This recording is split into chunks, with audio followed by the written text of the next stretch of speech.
सकते हैं लेकिन सर झुका सकते नहीं। कुछ याद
સરના સ્વાગત સાથે પરમ વંદનીય પ્રાતઃ સ્મરણીય ગાંધી બાપુને પ્રાર્થનાની ભૂમિમાં આપ સર્વનું સ્વાગત પ્રાર્થના શબ્દો સર્વે પ્રાર્થના ચાલુ રાખો ઉભા બે હાથ જોડી રાખી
मैं सबसे पहले तो इस आत्मीय स्वागत के लिए, जबकि हम तो कभी गांधी के पदचिन्हों पर चलने का सामर्थ्य भी नहीं रखते, लेकिन इस मामले में ज़रूर हम भाग्यशाली मानते हैं कि हमको उनके पदचिन्हों पर नमन करने का मौका मिला।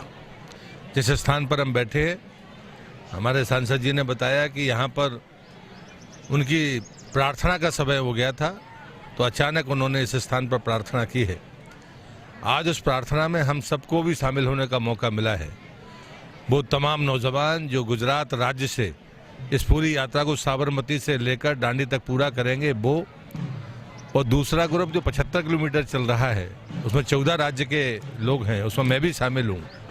हम अपने आप को सब सौभाग्यशाली मानते हैं, पर यह सच है कि इस यात्रा पर चलने वाले जो गांव या कस्बे या शहर मिले, जो स्नेह और आनंद उन्हें दिया है, ये अपने आप में ना भूलने वाला है। और मैं मानता हूँ कि यात्रा वर्तमान की नौजवान पीढ़ी को स्वतंत्रता के आंदोलन से जोड़ेगी।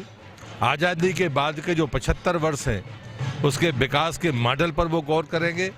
और जब देश की आज़ादी के 100 वर्ष होंगे, तो शायद दुनिया में जो हम कल्पना करते हैं कि हम विश्वगुरु के पद पर होंगे, ये हमारी कामना पूरी होगी, ऐसा मेरा विश्वास है।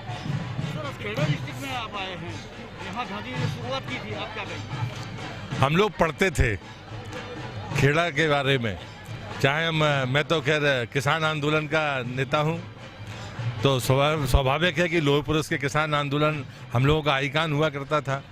खेड़े जिले के बारे में मैं समझता हूं कि जो भी इतिहास के बारे में रुचि रखता है या स्वतंत्र आंदोलन के बारे में थोड़ा बहुत भी समझ रखता है, तो खेड़ा की पवित्र भूमि को नमन करने के अलावा कोई शब्द मेरे पास नहीं है, इतना मैं कह सकता हूँ। मारू नाम विजय वलेरा है। हूँ सूरत जिल्लाનું કામરેજ તાલુકામાંથી આવું છું અને સાબરમતી આશ્રમથી દાંડી જે યાત્રા જઈ રહી છે, એમાં 81 લોકો છે જે ગુજરાતના જે દાંડી યાત્રા લઈને જઈ રહ્યા છે, એમાં અમે લોકો સહભાગી થયા છીએ। ખેડા જિલ્લામાં તમને કેવું લાગે છે, કેવું સ્વાગત થયું? ખેડા જિલ્લામાં ખૂબ સુંદર સ્વાગત થયું અને આનંદની વાત તો એ છે કે જ્યાં ગાંધીજીના જે ચિહ્નો હતા, જે પથ પર ગાંધીજી નીકળ્યા એ જ પથ પર ભારત અત્યારે વિશ્વગુરુ બનવા માટે જઈ રહ્યું છે. અને આઝાદીનો અમૃત મહોત્સવ છે એ ગાંધીજીના માર્ગે છે. એ 75 જે અઠવાડિયાનો અમૃત મહોત્સવ છે એનો સહભાગી થવા માટે થઈને સમગ્ર જિલ્લાની જનતા આજે સાથે હતી અને ભવ્ય સ્વાગત કરવામાં આવ્યું.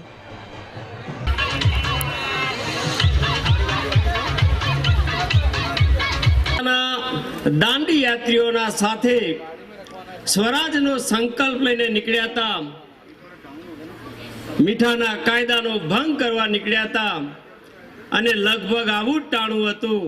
અને એવા સમયે જ આપણા બધાને વચ્ચે આપણને આ ધરતીને પાવન કરવા ઉપસ્થિત ભારત સરકારના કેન્દ્રીય મંત્રી, પ્રવાસન વિભાગના સ્વતંત્ર વિભાગના મંત્રી આદરણીય પ્રહલાદસિંહજી પટેલ સાહેબના ચરણોમાં આ વિસ્તારના કાર્યકર્તા તરીકે નમન કરીને સ્વાગત કરું છું.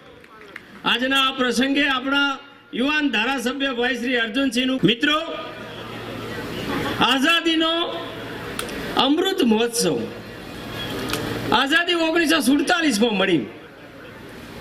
આજે આપણને એ ઘટનાને 75મા વર્ષની ઉજવણીના પ્રારંભ પહેલા જ દેશના શ્રદ્ધેય વડાપ્રધાન આદરણીય નરેન્દ્રભાઈ મોદી સાહેબે આ દેશની નવી પેઢી, આ દેશની જનતા, જે આ દેશની સ્વતંત્રતા માટે જેમણે ત્યાગ, સંઘર્ષ અને બલિદાનો આપ્યા, એ પેઢી, આ નવી પેઢી એમના ત્યાગ, બલિદાન, સંઘર્ષને યાદ કરીને સમગ્ર ભારતની જનતા જ્યારે આ ભારતનો 75મો અમૃત મહોત્સવ ઉજવી રહ્યું હોય ત્યારે આ દેશની જનતા પોતે દેશ માટે મરવાની ઘડી ત્યારે હતી, અત્યારે દેશ માટે જીવવાની ઘડી છે. ત્યારે આ દેશ માટે જીવવા કટિબંધ મળે એ માટેની પ્રેરણા માટેની આ યાત્રા આદરણીય નરેન્દ્રભાઈ મોદી સાહેબે 12મી માર્ચ એટલે કે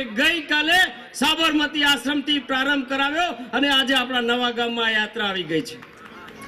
આ યાત્રામાંથી આપણને પ્રેરણા મળવાની છે.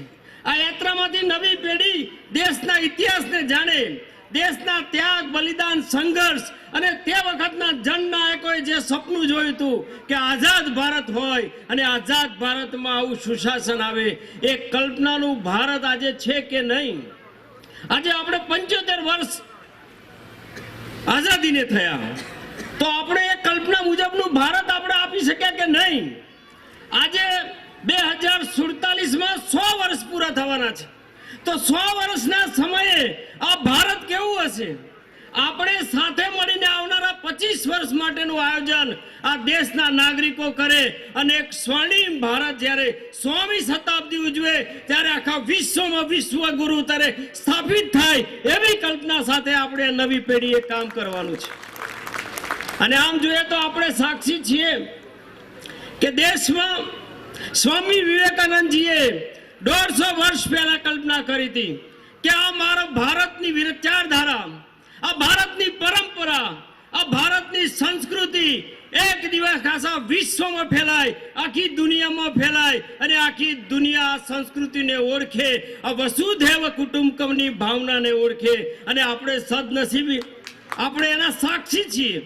આપણે બધા યુવા પેઢીના આપણે બધા એક ઘટનાના સાક્ષી છીએ કે 21મી જૂને જ્યારે આપણી યોગની પરંપરાને વિશ્વના 200 દેશમાંથી 170 દેશોએ એકી અવાજે યોગની પરંપરાનો સ્વીકાર કર્યો ત્યારે ભારતની સંસ્કૃતિનો સ્વીકાર થયો હતો.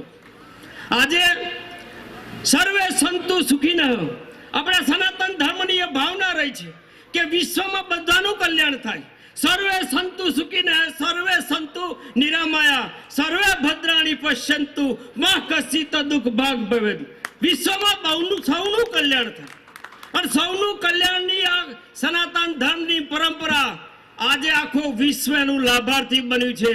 કોરોના મહામારી આવી અને આ કોરોના મહામારીમાં સુખી સંપન્ન દેશો થાકી ગયા, પણ દેશના શ્રદ્ધેય વડાપ્રધાન આદરણીય નરેન્દ્રભાઈ મોદી સાહેબે આ 135 કરોડની જનતાને બચાવી અને આ 135 કરોડની જનતાના વૈજ્ઞાનિકોએ અનેક મહેનત કર્યા પછી આખા વિશ્વને વેક્સિનની જરૂર હતી ત્યારે વેક્સિન આપીને સર્વે સંતુ સુખી ને એની ભાવનાને ચરિતાર્થ કરી છે। ये वास्तव में हमारा सौभाग्य है कि इस धरती को नमन करने का हम सबको मौका मिला। मैंने कल अपने भाषण में कहा था, जब आदरणीय प्रधानमंत्री जी ने कार्यक्रम की शुरुआत की थी, हम कितने सौभाग्यशाली लोग हैं कि आजादी का 75 वर्ष पूरा होगा 15 अगस्त 2022 को। 75 सप्ताह पहले ये महोत्सव शुरू हुआ है और उन 75 सप्ताह में 25 दिन ये गुजरात के सपूत उस मसाल को लेकर लगातार चलेंगे। आप कल्पना नहीं कर सकते कि ये सौभाग्य कितना बड़ा है। आप कल्पना करिए हम कितने भाग्यशाली हैं। 400 साल संघर्ष चला, लाखों लोग बलिदान हुए। राम जन्मभूमि का मंदिर हम अपनी आंख से बनते देखेंगे, हमसे बड़ा सौभाग्यशाली कोई हो नहीं सकता। ये 75 वर्ष जब हो रहे हैं, कुछ लोगों को आपत्ति होती है, मैं उनसे कहना चाहता हूं हम भाग्यशाली हैं कि हमें ऐसा नेतृत्व मिला है। 91 वर्ष पहले इसी धरती पर महात्मा गांधी आए थे। उन्होंने प्रार्थना भी की, उन्होंने विश्राम भी किया। उस समय ने क्या कहा था? उस समय उन्होंने पत्र लिखा था अंग्रेज हुकूमत को कि आपने हमारा सब कुछ छीन लिया, हमारी संस्कृति छीन ली, हमारी पहचान छीन ली, हमारा स्वाभिमान खत्म करने की कोशिश कर ली, सब कुछ तो बर्बाद कर दिया। और उन्होंने कहा था कि मैं चेतावनी नहीं दे रहा। उन्होंने साफ शब्दों में कहा था कि ये नाफरमानी का ऐलान है और इस देश में स्वाभिमान के साथ में खिलवाड़ अब मैं बर्दाश्त नहीं कर सकता। आप भाग्यशाली हैं, इस धरती पुण्य है, पवित्र भूमि है। तो उस समय की उस क्रांति ने आपके यहाँ रात्रि विश्राम किया और आपकी सेवाएं ली। मैंने कहा था कि हम इतने सामर्थ्यवान नहीं है कि हम गांधी के पद चिन्हों पर चल सके, लेकिन भाग्यशाली जरूर हैं कि जिस रास्ते के पर वो चले उन पद चिन्हों को हम लोग नमन करने के लिए निकले हैं। हम भाग्यशाली हैं, ये अधिकार हमारा है। उससे हमें कुछ सीख कर जाना होगा। 91 वर्ष पहले बात कुछ और थी, 91 वर्ष बाद बात कुछ और है। तब भी इसी माटी से पैदा हुए महात्मा गांधी थे, अब भी इसी माटी में पैदा हुए देश के प्रधानमंत्री हैं। फर्क है। हम नौजवान को संदेश देना चाहते हैं इस यात्रा के माध्यम से। इन 2 वर्षों में वर्तमान किसी नौजवान ने, हमने भी नहीं देखा दांडी यात्रा कैसी, फोटो देखे हमने, लेकिन वो उनकी स्मृति से चला ना जाए। वर्तमान की पीढ़ी को अतीत का ज्ञान होना चाहिए। आजादी के आंदोलन के कष्ट, उसकी कसक, उस गुलामी का दर्द वर्तमान की पीढ़ी के जहन में होना चाहिए। देश आजाद हो गया, 75 वर्ष की हमने यात्रा पूरी की है। निश्चित रूप से हम आगे गए हैं, हम पीछे नहीं गए। कुछ पाया होगा, कहीं कुछ खो गया हो, कुछ छूट गया हो, उसको फिर से साथ में लेकर प्रधानमंत्री जी ने कहा है कि 2047, ये बात गुजराती में सांसद जी ने भी कही है, 2047 जब देश के सामने हो, जब हम आजादी का शताब्दी वर्ष मनाएं, उस समय हम छोटी मोटी बात नहीं करेंगे। हमारे सामने ये चित्र होना चाहिए कि उस समय हमारी स्थिति याचक की नहीं होगी, दाता की होगी। ये प्रधानमंत्री ने कहा है और वो शुरू हो गया। देश की आजादी का 75 वर्ष तभी समय है, 75 सप्ताह बाकी है। लेकिन दुनिया जब कराए रही थी, दुनिया जब तड़प रही थी, दुनिया जब उत्तर ढूंढ रही थी, इस समस्या का समाधान क्या मिलेगा, तो दुनिया की निगाहें सिर्फ और सिर्फ भारत पर रही। ताकतवर अमेरिका हो या जरूरतमंद ब्राजील, हम जरूरतमंद देश है। 130 करोड़ की आबादी है। हमारी स्वास्थ्य सुविधाएं 78वें नंबर पर है दुनिया में। नंबर 1 पर कौन है? इटली। नंबर 2 पर कौन है? अमेरिका। कोरोना ने क्या हालत की है, ये दुनिया गवाह है इस बात के लिए। जरूरतमंद होने के बावजूद भी हमने 150 से ज्यादा देशों को दवाइयां दी हैं। देश को जरूरत है, उसके बाद हमने दी है। ये है हमारी सांस्कृतिक ताकत, ये है हमारा परोपकार और त्याग का भाव। विवेकानंद जी से पूछा गया था कि भारत की पहचान क्या है, तो उन्होंने कहा था सेवा और त्याग भारत की पहचान। हमारे किसी भी मनीषी ने कहा तो उनका वसुधैव कुटुंबकम, सारी दुनिया हमारी है। हमारे किसी संत और महात्मा ने कहा तो उन्होंने हमें यही शिक्षा दी। हमारे बुजुर्गों ने अगर हमको शिक्षा दी तो यही शिक्षा दी, अगर तेरे पास 2 रोटियां हैं, कोई भूखा सामने आ जाए तो एक से खुद का काम चलाना, एक उसको जरूर दे देना। ये परोपकार का भाव, ये भारतीय संस्कृति का मूल तत्व, जिसको प्रधानमंत्री के नेतृत्व में आज दुनिया महसूस कर रही है, एहसास कर रही है और स्वीकार कर रही है। मैं पर्यटन मंत्री हूं, मुझे पता है कि कोरोना में पूरी दुनिया में नुकसान हुआ, भारत में भी नुकसान हुआ है, लेकिन ये भारत की भूमि है जिसने उसके बाद भी सेवा के अपने काम को बंद नहीं किया। हम पैसे के आधार पर दुनिया के सामने नहीं जाते। व्यापार की तराजू, इनसे बड़ी तराजू हमारे पास परोपकार की तराजू है। और उसके बाद हम कहते हैं कि दुनिया के सामने वो चित्र प्रस्तुत होना चाहिए। प्रधानमंत्री जी का आग्रह है, प्रधानमंत्री जी का आह्वान है। उनका आग्रह भी स्वदेशी का है, उनका आह्वान भी स्वदेशी का है, उनका आग्रह भी स्वावलंबन का है, उनका संकल्प भी स्वावलंबन का है। क्या आने वाले नौजवानों के सामने ये लक्ष्य होगा और इस लक्ष्य को देना हम सबकी जिम्मेदारी है। कल उन्होंने कहा कि हम क्या दे सकते हैं अपने बच्चों को, हम अपना चरित्र दे सकते हैं, हम अपने संस्कार दे सकते हैं, हम अपनी संस्कृति को उनमें हस्तांतरित करेंगे, यही हमारा सबसे बड़ी सफलता होगी। मुझे लगता है ये यात्रा सिर्फ पारिश्रमिक यात्रा नहीं है, पसीना बहाने की यात्रा नहीं है, सीखने और सिखाने की यात्रा है, जागने और जगाने की यात्रा है। और इसलिए मुझे लगता है हम गांधी को स्मरण करें, गांधी के विचार को आत्मसात करें और एक संकल्प लेकर आगे चले कि वास्तव में हमारा संकल्प क्या होगा, हमारा कर्तव्य क्या होगा।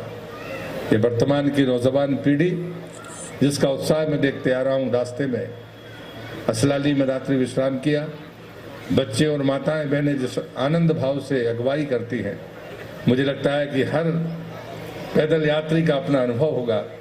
मैं आपसे विनती करता हूं, पहली बार आपसे बात कर रहा हूं, 2 दिन से मैं चल रहा हूं, डायरी में जरूर नोट करिए, जो मन में आए ये भी एक इतिहास रहेगा जीवन में, बात आप ध्यान में रखना। और पहले मन में था कि इसका नाम लूंगा क्या, तो जो बापू आ धरती पर रात्रि विश्राम करे अगाऊ ये बात पर खूब भार मूके છે।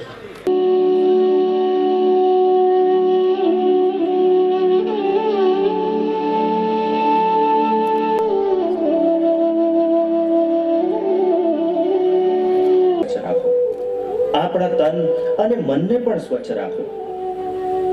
આવો સાથે મળીને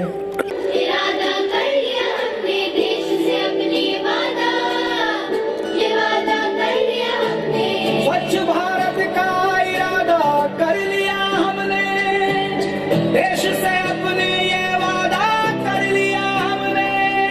स्वच्छ भारत का इरादा कर लिया हमने, देश से अपने वादा कर लिया हमने।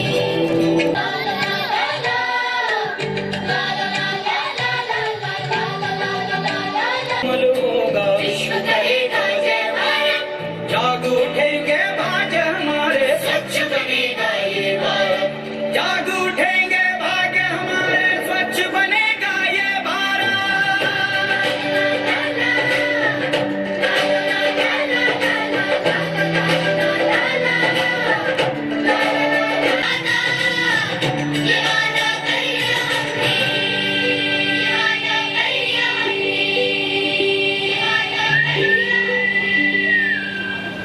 વાગીએ, પ્રદૂષણ મુક્ત બનીએ, લોક જીવન બચાવી જાગૃત નાગરિક બનીએ. આવો સાથે મળીને સ્વચ્છ ગુજરાત બનાવીએ, સાથે મળીને સ્વચ્છ ભારત બનાવીએ. દેશના શ્રદ્ધેય વડાપ્રધાન આદરણીય નરેન્દ્રભાઈ મોદી સાહેબના પ્રેરણાથી સમગ્ર ભારત જ્યારે એનો 75મો અમૃત મહોત્સવ આઝાદીનો ઉજવી રહ્યો છે, ત્યારે દેશની આ નવી પેઢી આઝાદીના સંઘર્ષને જાણે, બલિદાનોને જાણે અને એ જનનાયકોની આશા અપેક્ષાઓ પ્રમાણે ભારતને બનાવવા માટે સૌ પોતાનું કન્ટ્રીબ્યુશન કરે, પોતાનાથી થતો ફાળો આપે. જે તે વખતે કદાચ દેશ માટે મરવાનો સમય હતો, પરંતુ આજે દેશ માટે જીવવાનો સમય છે. ત્યારે આ નવી પેઢી આઝાદીના આવા સ્મરણોથી પ્રેરણા મેળવે. હું એવું માનું છું કે 90 વર્ષ પહેલાં જે દાંડી યાત્રા નીકળી અને એનાથી મોટી દેશની જનતાને અને યુવાનોને માર્ગદર્શન આપી શકે, પ્રેરણા આપી શકે એવી બીજી કોઈ યાત્રા અત્યારે નવી પેઢી માટે હોઈ ન શકે. અને એનો જ ઉત્સાહ આજે આપણે જોઈ રહ્યા છીએ કે ગઈકાલે આદરણીય પ્રધાનમંત્રી સાહેબે જે પ્રકારે આ યાત્રાનો પ્રારંભ કરાવ્યો અને ત્યાર પછી જેમ આ યાત્રા આગળ વધે છે એમ જે પ્રકારે એક જાગૃતિનો સંદેશ, એક આગતા સ્વાગતા ઉમળકો, આ બધું જોઈને લાગે છે કે આ નવી પેઢી પણ આઝાદીના અમૃત મહોત્સવ દેશ જ્યારે શતાબ્દી ઉજવશે ત્યારે આ નવી પેઢી જે કલ્પના છે આદરણીય મોદી સાહેબની કે ભારત વર્ષની આ પેઢી ભારતની આ ધરતી માટે પોતે કંઈક ને કંઈક ત્યાગ, બલિદાન, સેવા કરતા રહે, તો આ પ્રેરણા આપે એવી આ યાત્રા છે. આ યાત્રા આજે મારા ગામમાં આવી છે, જ્યાં ગાંધીજી આવેલા. આમ તો ગાંધીજી મારા ગામમાં ઘણીવાર આવી ગયેલા અને એના જૂના સ્મરણો પણ છે. આજે આ યાત્રાનું અને જ્યારે ફરીથી આ યાત્રા 90 વર્ષ પછી આદરણીય મોદી સાહેબના આશીર્વાદથી યાત્રા નીકળી છે, ત્યારે આ યાત્રાનું સ્મરણ પર અમારા જેવા નવયુવાનોને ખૂબ મોટી પ્રેરણા આપશે એવું હું માનું છું.